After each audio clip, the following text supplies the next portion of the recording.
Format है show का कि आपको जलील होके ही आना है, मैं नहीं मानती हूँ कि ये फॉर्मेट है शो का।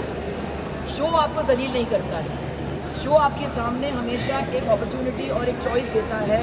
हम अगर गिरते हैं हम खुद गिरते हैं, हम अगर जलील होते हैं हम खुद वो चॉइस बनाते हैं, और अगर हमारी उड़ान होती है तो शो का फॉर्मेट वो है।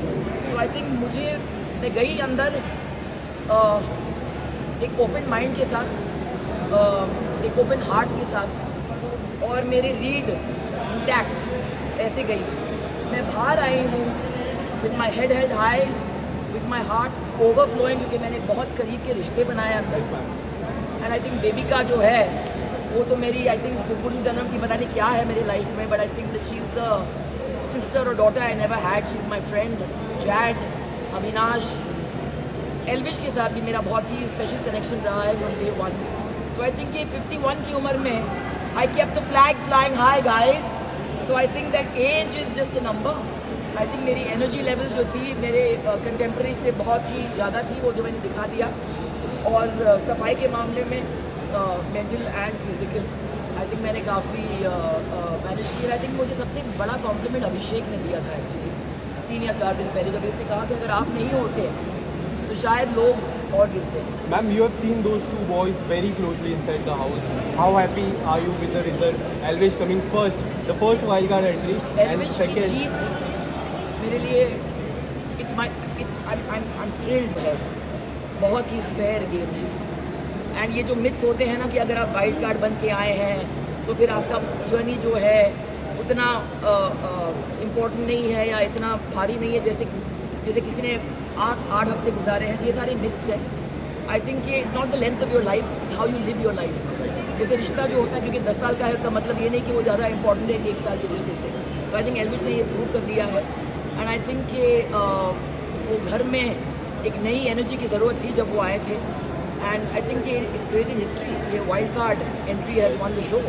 सो I think that much to be proud of. मगर वो घर ने मुझे बहुत कुछ दिया, बहुत कुछ दिया। कहते हैं कि the greatest journey is the journey you take into your own heart. And I think मैं अपने खुद के दिल में गई, मैंने खुद की वीकनेसेस, खुद की स्ट्रेंथ को यहाँ से देखी। 8 हफ्ते का सफ़र उसमें आसान है नहीं, इज़ नॉट ईजी। फिज़िकली बहुत ही मुश्किल भी है। हमारे लग्जरीज होते हैं, लोग होते हैं हमें हेल्प करने के लिए, कंफर्ट जोन आपको भूलना पड़ता है। मगर उस घर ने मुझे बहुत कुछ दिया। और आज जब भी मुझे वो अल्टीमेट कॉम्प्लीमेंट मुझे मिली, जब भी मेरे पिताजी ने कहा कि I am proud of you, that did not mean much. मगर जब भी बिग बॉस ने कहा कि we are very proud of you, I am very proud of you, for me it was a win. अभी पसीना आ रहा है मुझे पहुँचने दो।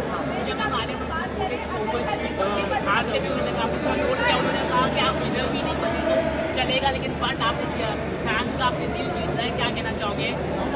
मेरा फोन अभी तक मेरे हाथ में आया नहीं है, तो आई थिंक बिग बॉस को मैं थैंक यू कहना चाहूँगी क्योंकि तो सोशल मीडिया डिटॉक्स हो गया। आई थिंक मेरा वहाँ पे बजट भी थोड़ा कम हो गया है। एंड आई थिंक कि बहुत सारी चीज़ें जो थे अननेसेसरी मेरे लाइफ से निकल चुके हैं। मगर I will come out and I will see the support of. Alia ने मुझे मैसेज भेजा, भट्टा ने मुझे कहा कि वो चाह रही थी कि वो चुपचाप यहाँ स्टूडियो में आके मुझे हक करे। And I think I am very moved अगर उसने मुझे सपोर्ट की है। एंड आई थिंक इस घर में जाना मेरे एज पे विद माई लाइफ एक्सपीरियंसेस और जेन्युइनली रिश्ते बनाकर बाहर आना, तो ये पॉसिबल है बिग बॉस के घर में।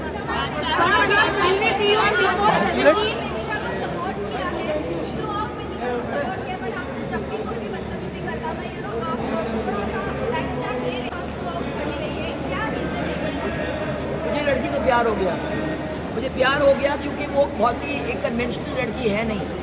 उसे बहुत सारे चीज़ कहे गए जो मुझे as a woman I felt very uncomfortable. वो अंडरडॉग थी, वो आई एक खाली झोले के साथ, ना फैन फॉलोइंग ना कोई सपोर्ट सिस्टम। खुद को उसको लगा कि मैं यहाँ पे आई हूँ, मेरे लिए बहुत बड़ी चीज़ है। और सबने उसको बोला कि 1 हफ्ता भी नहीं टिकोगी तो, but I saw in her the potential. और मैंने देखा कि वो एक फाइटर है, उसका दिल बहुत बड़ा है।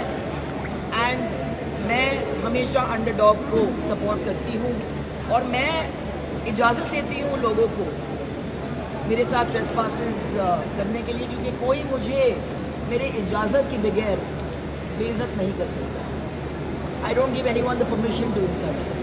सो आई थिंक कि किसी के कुछ बोलने से आप वो बनते नहीं हैं. आई थिंक आपने मुझे 34 ईयर्स से अभी इस चीज़ में देखी है and you know that I stand for what I believe in. तो बेबिका वॉज माई, आज मैंने सेकेंड हफ्ते में कहा था बेबिका को कि मैं चाहूँगी कि मैं जिस दिन इस घर से निकलूँ लास्ट चेहरा आपका देखूँ मैं और आप मुझे बाय बोलेंगे. तो आज मैं नंबर टॉप 5 में थी एंड व्हेन आई लेफ्ट और मैंने देखा कि बेबिका वहाँ पे थी, मेरे लिए वो एक जीत थी.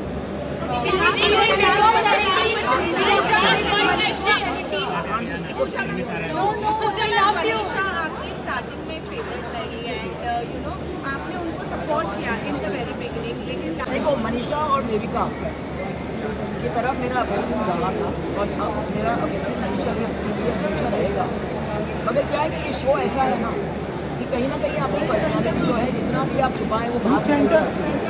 मनीषा बीच में कुछ और बन गई थी, शायद वो गेम का प्रेशर उसके ऊपर था और यहाँ मैं देखती हूँ कि उनके अंदर एक ब्लाइंड एम्बिशन हो. तो जो चीज़ मुझे अच्छी लगी उसके बारे में कि वो खुलकर फुटेज मांगती थी, वो बहुत ही उसके अंदर एक मासूमियत थी जो मुझे बहुत पसंद थी, जो अभी